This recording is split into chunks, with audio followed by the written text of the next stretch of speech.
ऐसा हमारा मानना है। लेकिन दुर्भाग्य से हमारी मांग नहीं मानी गई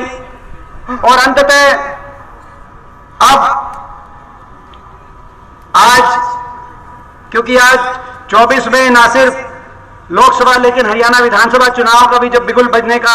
समय आ गया, 1 महीने के बाद लोकसभा चुनाव और उसके लोकसभा चुनाव के संपन्न होने के 3-4 महीने में विधानसभा चुनाव, तो जब ऐसा समय आ गया तो आज हम इस मैदान से, मैं प्रदेश का एक बात विपक्ष का सांसद होने के नाते,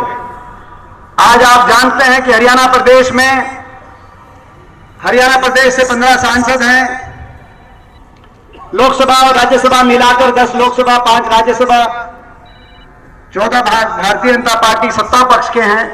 मैं एकमात्र विपक्ष के सांसद के रूप में भी आपके बीच में उपस्थित हुआ हूं और हरियाणा प्रदेश कांग्रेस कमेटी की ओर से भी हमारे आदरणीय प्रदेश अध्यक्ष चौधरी उदय भान जी और नेता विपक्ष चौधरी उपेंद्र सिंह हुड्डा जी के नुमाइंदे के रूप में भी मैं आज आपके बीच में उपस्थित हुआ हूं।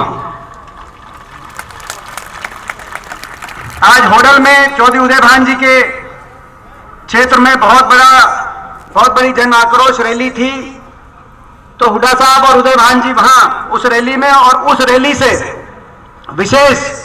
हेलीकॉप्टर के माध्यम से उनका संदेश लेकर भी, पार्टी का संदेश देकर भी मैं सीधा रैली से यहां पर आपके बीच में उपस्थित हुआ हूं और मैं कहने के लिए आपके बीच में आया हूं। अभी जैसे मुख्यमंत्री जी ने एक हमारी एम्प्लॉई, खेल महकमे में एक बेटी जिनके मान सम्मान की जिम्मेदारी प्रदेश सरकार की होनी चाहिए, राजधर्म उसको निभाना चाहिए, ऐसी एक हमारी बेटी ने जब हमारे एक कैबिनेट के मंत्री पर एक कहा कि उनने उनके साथ दुर्व्यवहार किया है, तो मुख्यमंत्री जी ने बिना जांच के विधानसभा में खड़े होकर क्या कहा कि वो कैबिनेट मंत्री हैं, कैबिनेट मंत्री रहेंगे। आज मैं भी आज आपके बीच में कहने आया हूं, ओल्ड पेंशन स्कीम, हरियाणा बदलाव होगा, परिवर्तन होगा, ओल्ड पेंशन स्कीम मिलेगी।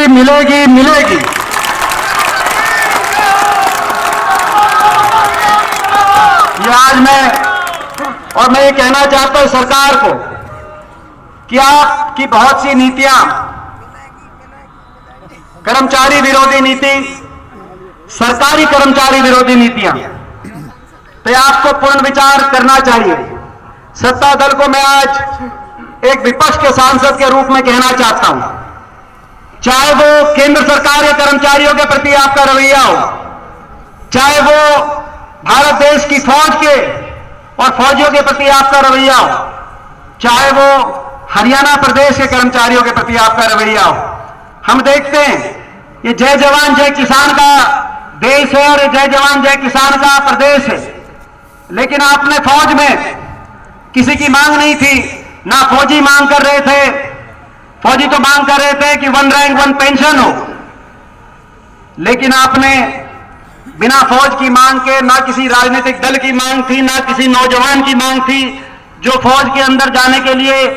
दिन रात एक करके सुबह 4 बजे उठकर रेस लगाकर दंड बैठक करके प्रैक्टिस करके तैयारी कर रहे थे।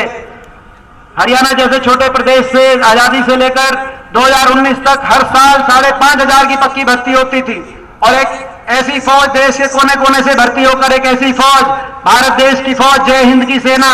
जिस पे हमें गर्व था, आपने पक्की भर्ती वहां से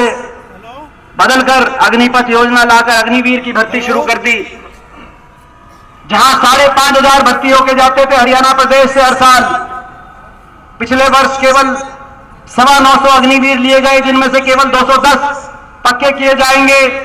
बाकी बिना पेंशन के 21 और 22 साल की उम्र में घर वापस आ जाएंगे। फौज में कोई बहुत शौर्य का परिचय देता था कोई हमारा सैनिक, तो प्रचलन था परमवीर चक्र मिलता था, पीवीसी, मगर आपने भी पीवीसी तो दिया, मगर आपने परमवीर चक्र नहीं दिया। आपने पेंशन विरोधी चक्र के अंदर हमारे फौजियों को भी पेंशन विरोधी चक्र के अंदर किसकी मांग थी? हम सवाल पूछते हैं। कैसी फौज? जिस फौज ने पार्टी चाहे दल कोई भी रही हो, सरकारें किसी की भी रही हो, लेकिन हमारे देश का हमेशा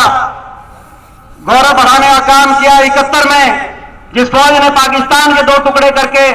एक तरफ पाकिस्तान, दूसरी तरफ बांग्लादेश, देश के तिरंगों को ऊंचे लेके जाने का काम किया।